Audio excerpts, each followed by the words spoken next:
আজকে এইসব নাটক দেখতে হচ্ছে আমাদের। কিচ্ছু হয়নি, হিরো হতে গেছিলেন কেন? জীবনে যে মাটিতে পা ফেলেনি, হাওয়াতে নেতাগিরি করে বড় হয়েছেন। 22টা গাড়ির কনভয়, 100টা পুলিশ, এ তো আমরা ছোটবেলা থেকে দেখে এসেছি। কিসের জন্য, কিসের অধিকারী পেতেন? যখন আমার গাড়ি ভাঙতো, আমাদের কর্মীরা সুসাইড করতো, যখন পিটিয়ে মারা হতো আমাদের কর্মীদের, ওদের নেতারা কুণাল ঘোষ, ববি হাকিম স্টেটমেন্ট দিত কি জনরোষে বিজেপির লোকেদের মেরেছে। দেখুন জনরোষে কি বলে, কাকে বলে। আর যখন সুইসাইড করতো আমাদের কর্মীরা, বলছে বিজেপির লোকেরা হতাশায় সুইসাইড করছে। তোমার কাউন্সিলর সুইসাইড কেন করলো? কেন বাড়ি ছেড়ে পালিয়ে যাচ্ছ? পাবলিক রাস্তায় কেন পেটাচ্ছে?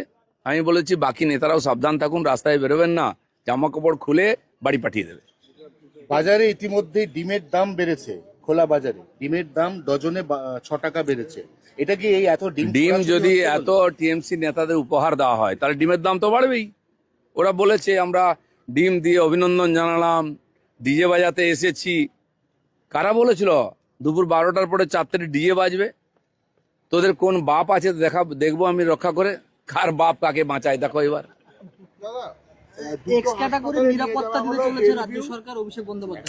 রাজ্য সরকার তো আগেও দিয়েছিল, রাজ্য সরকার তো দিয়েছে।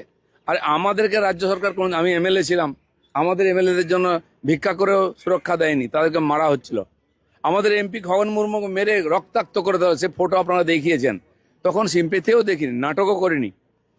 তো একটা এমপির সুরক্ষা নেই, এখন বলছে উনি এমপি। আচ্ছা, বিজেপির এমপি হলে এমপি নয়, টিএমসির এমপি হলে এমপি। আমাদের বাধ্য হয়ে কেন্দ্র সরকার আমাদের এমএলএদের সুরক্ষা দিয়েছে সিআইএসএফ এর। বিধানসভার মধ্যে সিআইএসএফ কে ঢুকতে দেওয়া হতো না। 100-150 সুরক্ষা কর্মী তারা বাইরে রৌদ্রে দাঁড়িয়ে থাকতেন, সেদিন তো আমরা দেখেছি। আমি তো একটা কথাই বলবো, দেখ কেমন লাগে, এছাড়া কি বলা আছে? অনেকে বলছে অভিষেকের তো নিরাপত্তায় কাটছাট করা হয়েছিল, এই ব্যাপারটা করে ও নিজের নিরাপত্তাটা বাড়ানোর একটা চেষ্টা করে। এইসব চালাকি করে কোনো, আমি বলছি টিএমসির কোনো নেতার নিরাপত্তা দেওয়া উচিত নয়, পাবলিকের হাতে ছেড়ে দেওয়া উচিত। এরা পাবলিককে হ্যারেস করেছে, লুট করেছে, মহিলাদের সঙ্গে যে ব্যবহার করেছে, এই শাহজাহানের মতো আর যারা যারা আছে নামি সব নেতা, পাবলিকের হাতে ছেড়ে দাও আর দেখুক পাবলিকের মার দুনিয়ার বার।